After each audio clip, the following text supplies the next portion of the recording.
in subtle or not so subtle ways, we just have this tendency, as we all know and are very familiar with, of splitting the world up. The world seems to be split up, right, into different phenomena, different qualities, different flavors, different moods, different experiences. And both in a sort of, you could say, ordinary human context of searching for the things humans search for, of well-being, happiness, freedom, or spiritually speaking, things like realization or enlightenment or peace or whatever it is we're looking for, right? We with all this seeming difference and distinction, it's understandable that we would imagine that what we're searching for,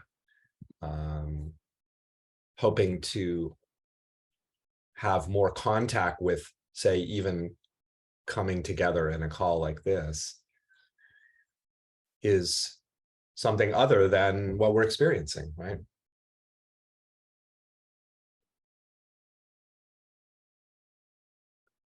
But the all-inclusive nature of, let's just call it reality, so a word I love, it feels like it's all-encompassing somehow, the word itself. But just to feel right now and let yourself, or even let yourself just consider that there's not some other experience to have that will somehow bring you closer to reality, closer to the ground of it all, the beingness of it all. There's no other experience, there's no other perception to have, other sensation to encounter, other mood to find oneself experiencing. Oh, sure, we might have our preferences. That seems to be very true for how it seems to be showing up.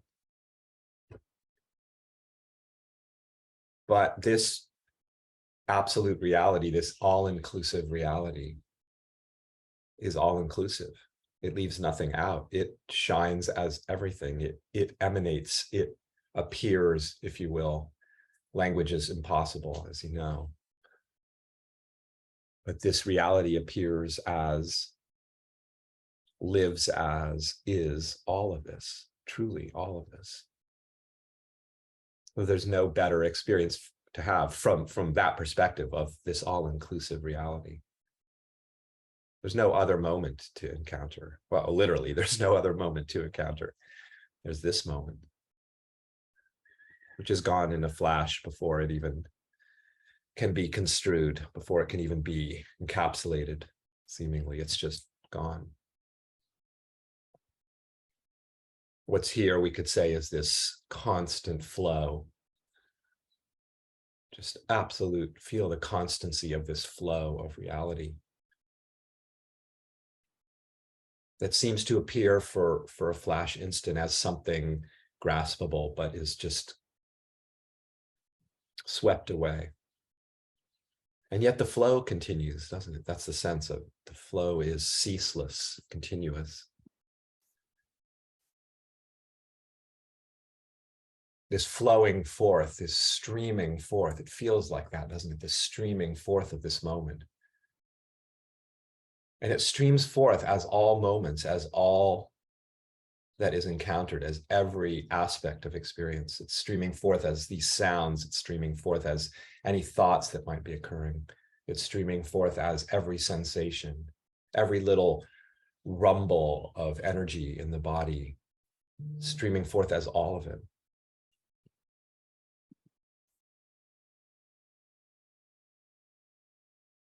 Where there's no place to go to find reality. There's no perception to somehow have or cultivate or get oneself into in order to be closer to this that is shining and streaming forth as everything.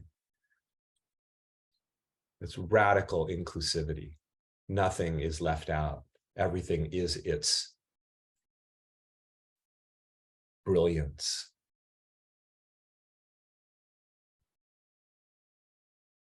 How wondrous is that everything is this glorious, miraculous, mysterious, inconceivable intelligence that we could call life. It's a beautiful word, this life. Everything is alive, isn't it? Everything. The greatest heartbreak is the shining forth of vitality and aliveness. The greatest joy, in that sense, no different. It is still the streaming forth of this all-inclusive reality. So again, we may prefer one over the other, but this is a chance to come together and recognize and feel the way in which all of it is of this one substanceless substance, this inconceivable, boundless, fathomless reality, appearing as everything, shining as everything, streaming as everything. And then, of course, because of that, it's never missing, it's never absent, it's never, because it's the only thing that exists, right? Existence is the only thing that exists, and existence is everything.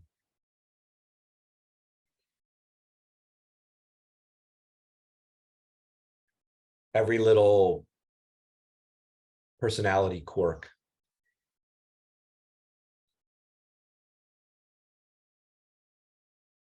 every moment of doubt, every moment of confidence, every moment of great clarity and openness, and every moment we might describe as confused and shut down and contracted, it's all the absolute reality, literally. What else could it be? Whatever everything is made of, and we can't really say, can we, what all of this is made of? I mean, just utter fathomless mystery, isn't it?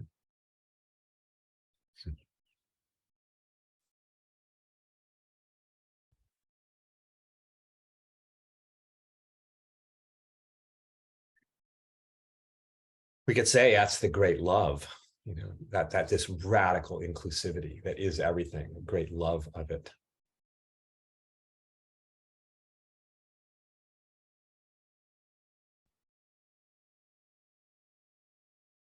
It's the absolute embrace of everything, because it is everything. There's no there's no rejection of anything, right? Everything is it. What, there's no rejection of it. It is it. There's no acceptance of it either. It simply is all of this. And that whole human, if you will, kind of dance of rejection and acceptance, and feeling like we're bouncing back and forth between those two kind of ways of orienting to all of this. All of that is like this little kind of like a little subsystem or something that is just simply reality's dance. All of it is reality's dance.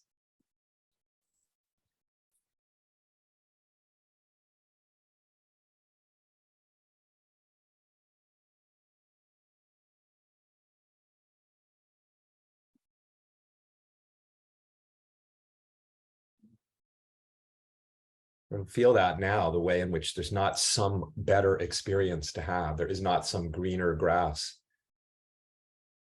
beyond somehow, or transcending this current experience, this current moment that's here. This is it.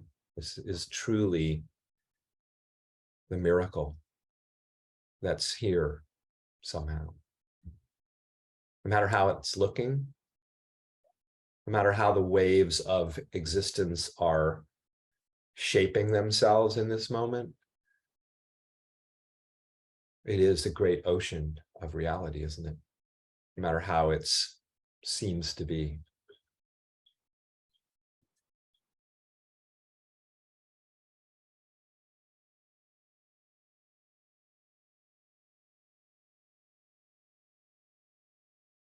So our normal, if you will, everyday life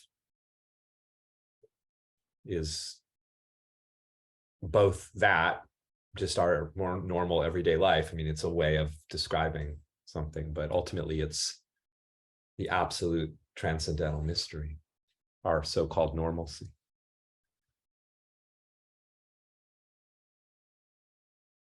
this tendency we have to see it all as merely in terms of the apparent differences and the distinctions between all this that's appearing. I mean, it is unfathomably, right? Just mind-bendingly diverse, the way in which everything seems to be appearing and experienced. It's just nothing but diversity, right? From one little pixel of experience to the next, it's all different, even in the subtlest of ways.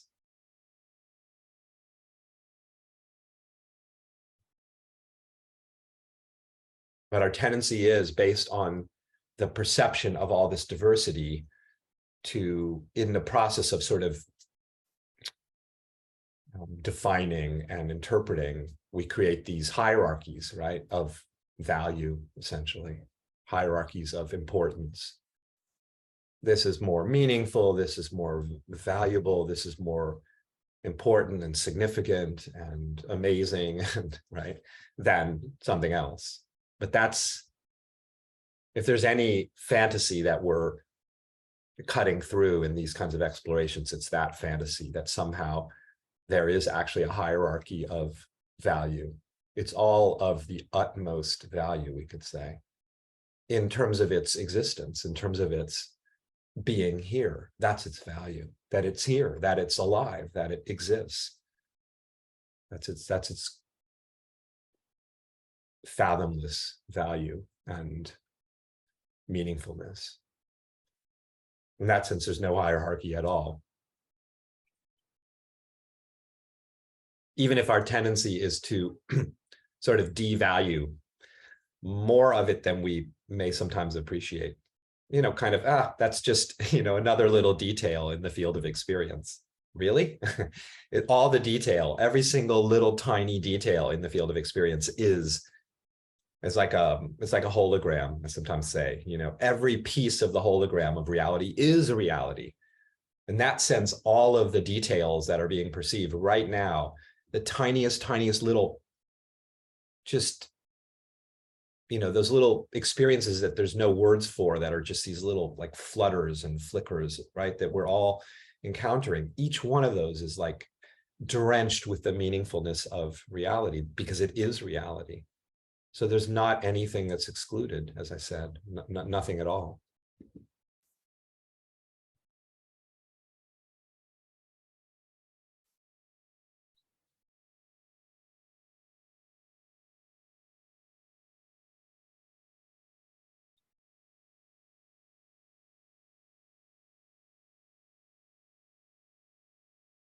We could say in every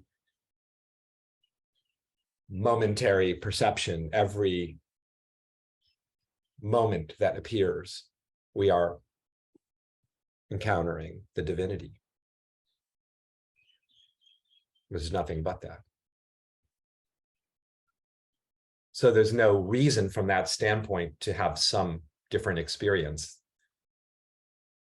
which we often, you know, we get involved in spiritual teachings, and that is the tendency to imagine like I'm supposed to be experiencing something else, right? As I was saying, it's not this, but it is this. It is this experience exactly as it seems to be.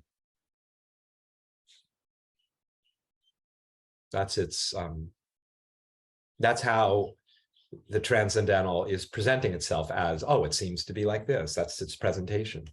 That's the form it seems to have assumed. And it can assume all the countless and ceaseless forms that it seems to show up as. Every single one of them is it.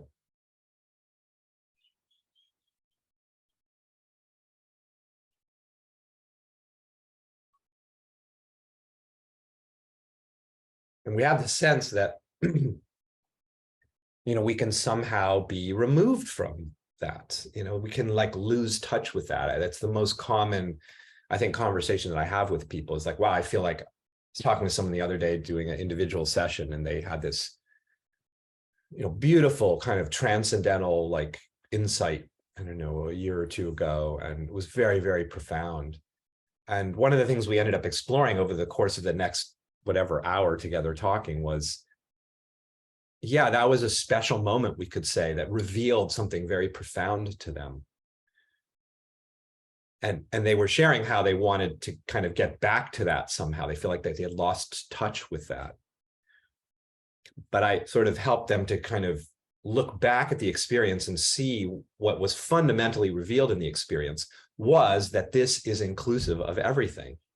And so we talked about how there's no losing touch with it, you see, because it is every experience. How do you lose touch with that which is everything? You can't, actually, even though it can seem like it. Again, based on our ideas of like how it should feel or how it should look, or right, how whatever, how the transcendent should be, seemingly be, or how freedom should, what's the sense of it, right? The sense of it is every sense. That's the sense of it, if that makes sense.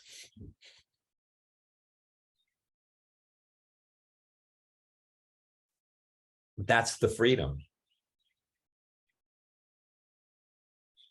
The freedom that can't ever be lost because it is everything. How can we lose it? Well, what would that even be like? We can have an experience that we describe as I lost touch with the ground of being, or I lost touch with the transcendent, got caught up in the mind.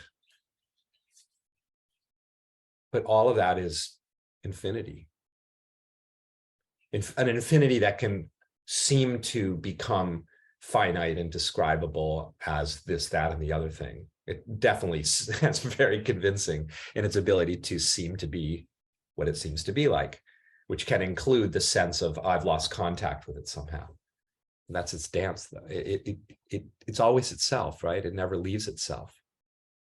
It never can be removed from itself because it, again, it includes all that is appearing. So it's impossible to, in that sense, it's impossible to miss it.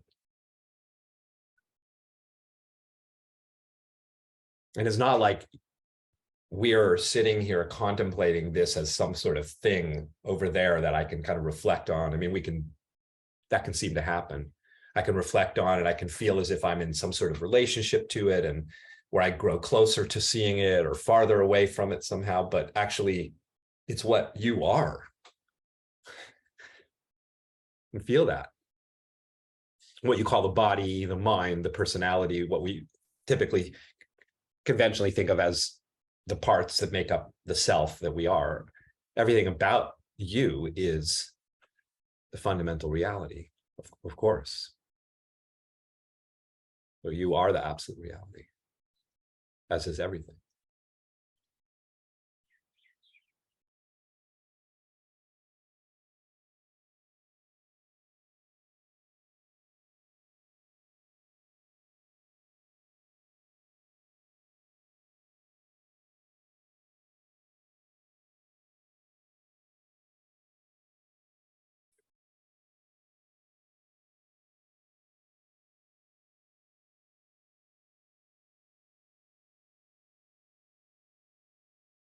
You ever have that feeling of like somehow you just sort of drifted away from it, you know, you just kind of lost touch with the ground, went off into some flight of fancy? Well, just imagine that whenever you have that experience and that notion arises, that the drifting is what reality does. Reality drifts, we could say. Just constantly drifting from one focus of attention to the next, from one apparent, you know, state or experience or moment or mood, or right, experiential quality. It's just drifting, like, right, it's just drifting. But it's never drifting away from itself. It's drifting into itself. You see, you can't drift away from it.